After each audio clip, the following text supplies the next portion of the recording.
Bruce Lee and the Chinese mafia always had a relationship of confrontation, which gave birth to many mysterious questions. A gang that illegally collected money from all over Hong Kong used to extort money from every hero of the Chinese film industry.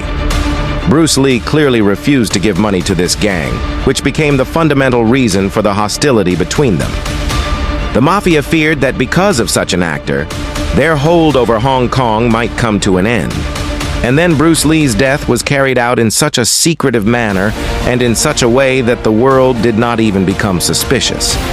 Let us discuss in detail the historic battle that took place between the mafia and Bruce Lee, and also talk about Bruce Lee's death.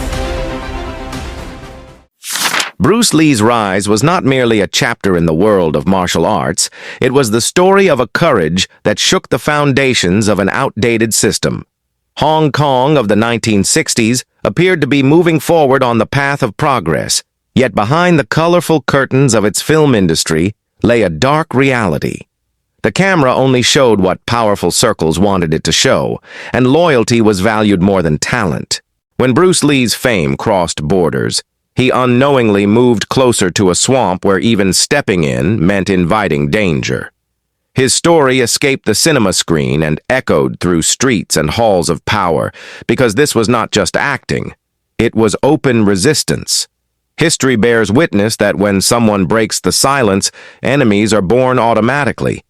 At that time, Hong Kong's film industry was deeply overshadowed by organized crime groups known as Triads. These groups not only financed films, but also controlled the lives and contracts of artists. Big names in the industry had become part of this suffocating system because refusal meant losing both career and life. But Bruce Lee was made of different soil. He was neither used to living under fear nor in need of artificial support. He refused to acknowledge forces that demanded slavery in exchange for art. In a society built on control, Bruce Lee's attitude was an open rebellion, one that was pulling him directly toward a major confrontation. Stories tell that to bend Bruce Lee, a soft approach was tried first. Behind the scenes, several influential figures contacted him. There were no open threats and no mention of violence, only dreams of privilege were offered. He was told that if he accepted the system's rules, he would gain protection, major films, and financial rewards. He was made to believe that one individual cannot change the direction of the ocean, and that wisdom lies in moving with the wave. Bruce Lee listened quietly and carefully, but his response was brief and clear. Instead of compromising his self-respect and artistic freedom, he said a firm no that echoed through the halls of power. From that moment, the scene changed. The silence that once carried attempts at reconciliation turned into a hidden war.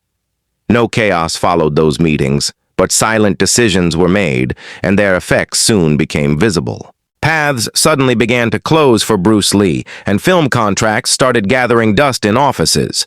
Scheduled meetings were canceled without reason, and he was made to feel that no matter how big a star he was not bigger than the system. Bruce Lee sensed all of this. He understood these were tactics to test his resolve. He was not unfamiliar with this silent language of power, yet he refused to let these small schemes block his path. Bruce Lee firmly believed that fear rusts a person's inner abilities and traps them within limits. His be-like-water philosophy was not only meant for fighting in the ring, but for facing every hardship in life. His close companions say he could sense the net tightening around him, and the waves of pressure did touch him. But his greatness lay in the fact that he never sold his conscience, nor allowed external pressure to rule his decisions. To him, the day a person loses freedom of thought is their true and final defeat. This fearless mindset made him unpredictable to others, and systems always fear those they cannot control. As Bruce Lee's fame shone across the world, the balance of power began to shift rapidly. Especially after the global success of Enter the Dragon, he rose far beyond the reach of any single country or local mafia.